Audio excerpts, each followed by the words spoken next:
नमस्कार। आज आमर रेसिपी है वेजिटेबल उपमा। से आम कौन आमर कौन दरकार सब मु कौन कर सब परिवा को काटिकी भल भाव धोई नहीं। ये मुझे आलू कटा जा गाजर ग्रीन मटर आउ ता सहित मु गोटे बड़ पियाज काटी देछि।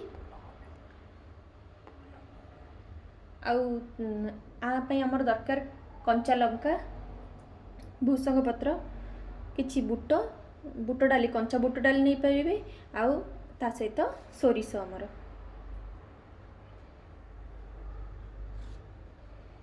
आउ मु सेति व्यवहार करी रिफाइन तेल।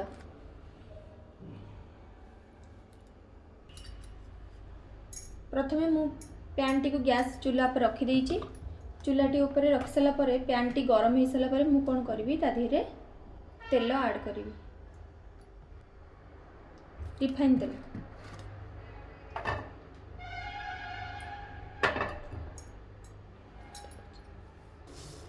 तेलटी गरम हो सारानी एबे ता देहरे मु कौन करी सोरिष पकेबी।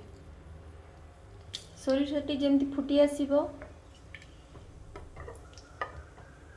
तापर आमे बुट डाली पकेबा।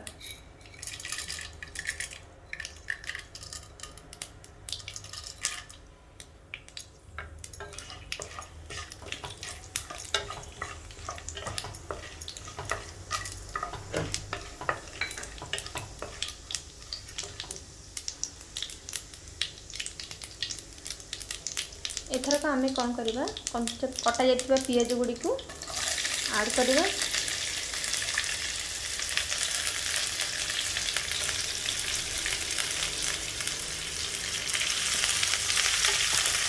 तापर पियाज टी भाजी नवा। भूसंग पत्र आपण आगे पकड़े कौन भूसंग पत्र टी जली आपर तार स्वाद आसबनी टे कमिज।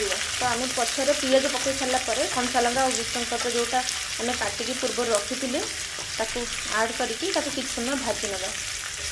पियाज टी भाजिकी तापर आम ताधे आमर जो कटा जाइथिबा परिवा सबको ऐड करदेवा।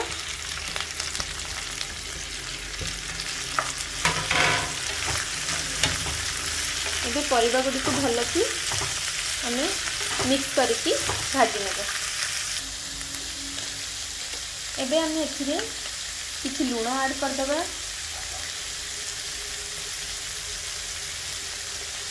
स्वाद अनुसार आपण लूण ऐड कर पारिबे। एथरक हम लूण ऐड कर सारी तापर परिबाटी को आम ढांकी नवा 2-3 मिनिट पाई। ये परिबाटी को मझे मझे घांटू थी आम चेक कर नवा जे परिबाटी सीझी जाइए सीझी कि ना। जदि न सीझी थी ताले आपण आउ टिके समय ताकू घांटी देबे आ घोड़े देबे।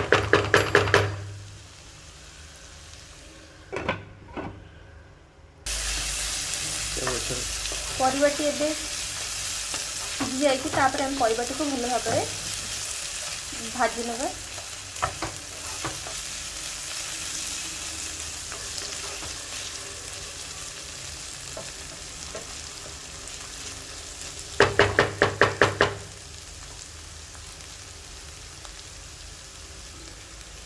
एबे आम कौन करवा ये पानी ऐड करदेव।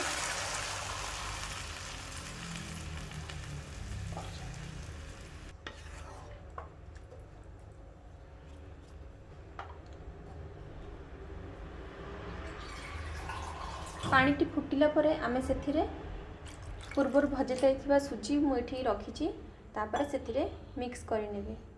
एबे आमे पानी टी को फुटिया पई किछि समय अपेक्षा करबा। एबे हमर पानी टी फुटी आसलानी तापर आमे कौन करबा एथिरे हळदी ऐड करबा। एथि मु यूज करछि आधा चम्मच। आपण आधा चम्मच हळदी यूज करि परिबे। हळदीटा ऑप्शनल आपण चाहिले आको स्किप भी करि परिबे आउ यूज भी करि परिबे। एबे हळदी पके सारा पर आमे ताको भलो भाबे मिक्स करनवा पानी टी को। तापर मु भजे जाइथिबा जो सुजी रखी एथिरे मिसई देबी भल के मिक्स कर सारे के। एबे हमर पानी टी भलो फुटी जाइए तापर मुझे भजा जाइथिबा सुजी को मिक्स कर देबी। आपको मिक्स कर सारा पर आपण कौन करेंगे आपको गैस आंच को सिम करके 2 मिनिट पाई ताकू ढांकुणी घोड़े रखिदेवे। एबे हमर उपमाटी खाया पाई रेडी हो जाए।